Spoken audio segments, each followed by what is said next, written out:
कल से संसद का शीतकालीन सत्र शुरू होने वाला है। 25 नवंबर से 20 दिसंबर तक सत्र चलेगा। संसद सत्र को लेकर सरकार ने सर्वदलीय बैठक बुलाई है। सुचारू रूप से चलाने के लिए पार्टियों के बीच सहमति बनाने की कोशिश होगी।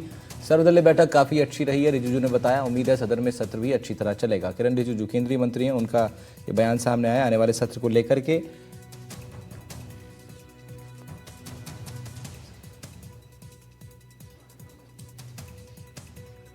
25 नवंबर से 20 दिसंबर तक संसद का शीतकालीन सत्र चलेगा। संसद सत्र को लेकर सरकार ने सर्वदलीय बैठक बुलाई है।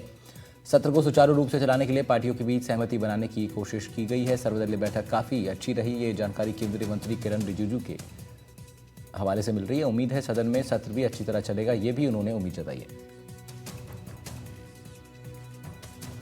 राजनाथ सिंह, जेपी नड्डा, अर्जुन राम मेघवाल भी इस सत्र में शामिल रहे।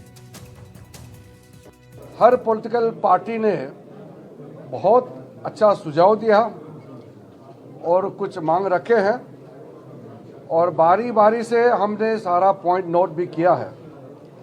मैं आपको ये सूचित करना चाहता हूं कि जो पॉलिटिकल पार्टी के फ्लोर लीडर्स ने सुझाव दिया है उसको हम बिजनेस एडवाइजरी कमेटी में और राज्यसभा के चेयरमैन और लोकसभा के स्पीकर महोदय दोनों से बात करके फिर कौन कौन सा विषय चर्चा में लाना है इसको हम आगे बढ़ाएंगे। हम चाहते हैं कि विषय अच्छी तरह से लोकसभा राज्यसभा में चर्चा होनी चाहिए।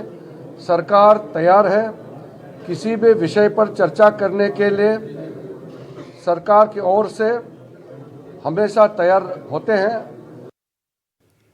और माना जा रहा है कि इस सत्र के दौरान विपक्ष सरकार को वक्फ संशोधन विधेयक, मणिपुर हिंसा के मुद्दे पर भी घेरने की पुरजोर कोशिश कर सकता है। सरकार ने सर्वदलीय बैठक बुलाई है और इस बैठक का उद्देश्य संसद के शीतकालीन सत्र को सुचारू रूप से चलाने के लिए पार्टियों के बीच सहमति बनाना है।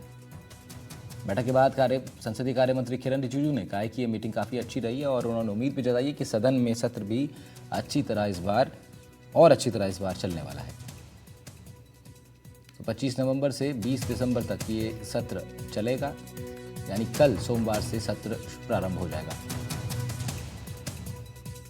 कई अहम मुद्दे, बड़े मुद्दे जो राष्ट्रीय स्तर के रहे हैं, जैसे वक्फ संशोधन विधेयक और खास तौर पर मणिपुर हिंसा, जिस पर विपक्ष हमलावर रहा है। माना जा रहा है इस सत्र में भी विपक्ष सरकार को मणिपुर मसले पर घेरने का प्रयास कर सकता है। हमारे संवाददाता राजीव रंजन राजधानी दिल्ली से हमारे साथ जुड़ रहे हैं, फोन लाइन पर उनका रुख कर लेते हैं। राजीव, आज सर्वदलीय बैठक भी हुई है कल के सत्र को लेकर के। इस बैठक में क्या कुछ बातचीत हुई, क्या खास इस बैठक में रहा, जरा बताइए।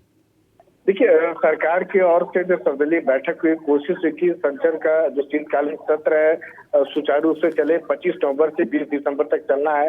सरकार ने अपने एजेंडे रखे हैं। 16 विधेयक जो है ये पेश किया जाएगा, लेकिन इसके आसार कम लगते हैं कि हंगामेदार नहीं हो। सबसे जो बड़ा विवाद और जो मुद्दा है वो वक्फ संशोधन बिल को लेकर है। सरकार की तरफ से बाकायदा लिस्टेड किया गया है कि इस सेशन में वक्फ संशोधन बिल रखा जाएगा। विपक्ष ने कहा है कि जो जेपीसी की रिपोर्ट का हवाला दिया जा रहा है, जो समझौता पेश कर दिया जाएगा, उनका ये कहना है कि इस पर अभी और चर्चा करने की जरूरत है। सरकार के सहयोगी दल टीडीपी ने भी कहा है कि जो मुस्लिम समाज है उसके जो प्रॉब्लम है उसको एड्रेस करने की जरूरत है। तो ऐसे तमाम मुद्दे हैं जिसको लेकर एक दूसरे को सरकार और विपक्ष जो है घेरने की कोशिश करेगी। कोई विपक्ष जो है झुकने को कम से कम तैयार नहीं दिखता है। और बड़ी बात ये है कि ये जो शीतकालीन सत्र है उस सिचुएशन में हो रहा है कि जब एनडीए को महाराष्ट्र में बम्पर जीत मिली है। हालांकि इंडिया गठबंधन के लिए भी अच्छी बात यह है कि झारखंड में फिर से उसकी वापसी हुई है, लेकिन जिस तरह से महाराष्ट्र में बीजेपी को खास जीत मिली है उसके हौसले बुलंद है और इसका असर जो है संसद के शीतकालीन सत्र में देखने को जरूर मिलेगा। जी ठीक है राजीव, शुक्रिया आपका तमाम जानकारी के लिए। तो दिल्ली से हमारे संवाददाता राजीव रंजन जानकारी दे रहे थे।